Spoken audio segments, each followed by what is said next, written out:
acts of sacred intention, of imagination, a person creates beauty in themselves first, within their own body. Then, through the speech act, breathes, transfers that order, beauty, and harmony into the universe. The concept of holy wind in Navajo tradition is an integral part of a very, very complex cosmology. But still, the ritual dimension of my son's words and beliefs, though simply expressed, are not lost on me.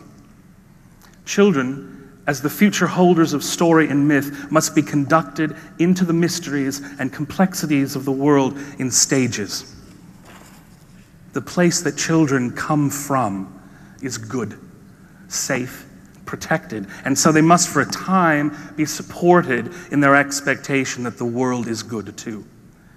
It is our job to help them negotiate this.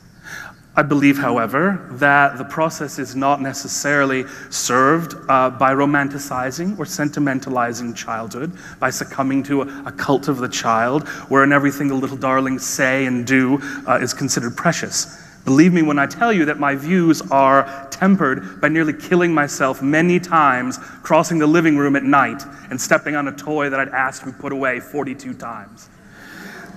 If there's anybody here who wishes to join me in an alliance against the Lego Corporation, you know what it is to take the small square block in the arch of your foot in the dark. Yes? All right, what I am really speaking to is the ways in which children, and in a moment I'll tell you a story about the one I know the best, use language to support a belief that is vital to the continuation of life, that the world is receptive to conversation and ritual, that stories can restore hope and restore our world. What kind of world could be made if we ensured children had as much safe space to express their imaginations as possible? What would the world look like if we protected and nurtured their absolute right to see the world as good and to find wonder in everything? What would the myths and narratives of our lives look like if we consciously created temenos for our children, sacred enclosures, safe landscapes, safe communities in which they could do what comes most naturally to them: retell, refashion, reimagine, rejoice. Restore the world through question and quest, through breath and song, through dance and delight, through action and story. Welsh bardic tradition, coming from the triads. This is a medieval collection of laws, aphorisms, and mytho-historical wisdom. This is recorded in triplets. Tells that there are three primary essentials of genius: an eye that can see nature, a heart that can feel nature, and a boldness that dares follow it. In these words, I perceive the natural state of childhood and its near constant desire to see, feel, and act. Children who are encouraged to see themselves as participants in the ongoing creation of the world are, I believe, less likely to become the kind of adults who can look on its destruction with apathy. To truly engage with this task, we must not think of our responsibility as only to our own biological children. Could we begin to foster the belief that all the world's children are our own children? That we, as a society of compassionate human beings, might, through love, hope, and commitment, make all the world kin. When Betty Williams told me recently of her work to found an international city of children, I could instantly appreciate that hers was an epic, and absolutely necessary action, a trumpet call of obligation to anyone who respects the sanctity of humanity. And here is a room of people working at the epic level.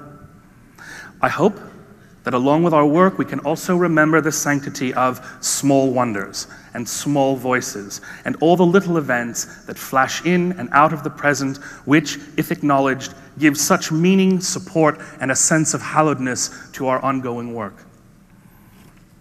For children, and potentially for all of us, cultivating wonder promotes engagement, encourages questions to thrive and multiply without the hard necessity of absolute answers. myths or human truths of the past and present, stories of place, family histories, legends, ancestral knowledges, all engage us and our children in ongoing, sympathetic, hospitable conversations with the patterns of creation and with all the creatures with whom we share this planet. In agreeing to protect and help foster wonder in our children and ourselves, we become the guardians of joy.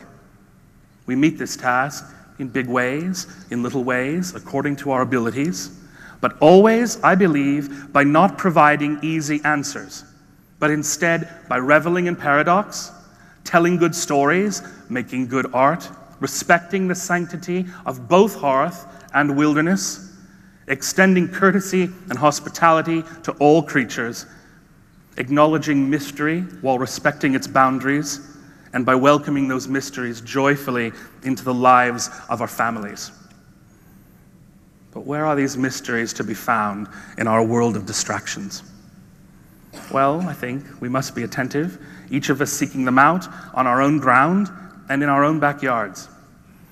Earlier this year, for example, my son showed me the beginning of the world in the woods at the end of our street. So here is that story, a very small one, taken from the pages of my own journal. March 12th, 2006. Woke this morning to warmer air. Spring finally close after the long winter. Robin, who will be 4 years old in 6 days, has been begging to get outside, so we head for Veit's Woods. Robin calls that place the deep light forest, emphasizing the word light and so ever shaping his road to gladness. Among the trees, the ground was wet and muddy with branches everywhere from the ice storm weeks ago. As we entered the canopy of still bare trees, Robin began to sing, "Everything is good, everything is good, everything is good." After a few moments, he stopped singing and abruptly said, "Dad, I am making a forest." He gathered fallen branches then and pushed them one at a time into the soft earth so they stood upright and a little apart from each other, a grove in miniature. As he worked, he said, "I am making a beautiful forest." Each time he set a branch standing. And I stood there at the first morning of the world and knew in that instant how it all came about. How a God, in his youth and delight at a warm day, sang his making song and brought a world into being as an expression of his joy to finally be out of the house. Robin worked until some 20 trees stood and then said, "I have made a forest. Everything is good. I want to go home."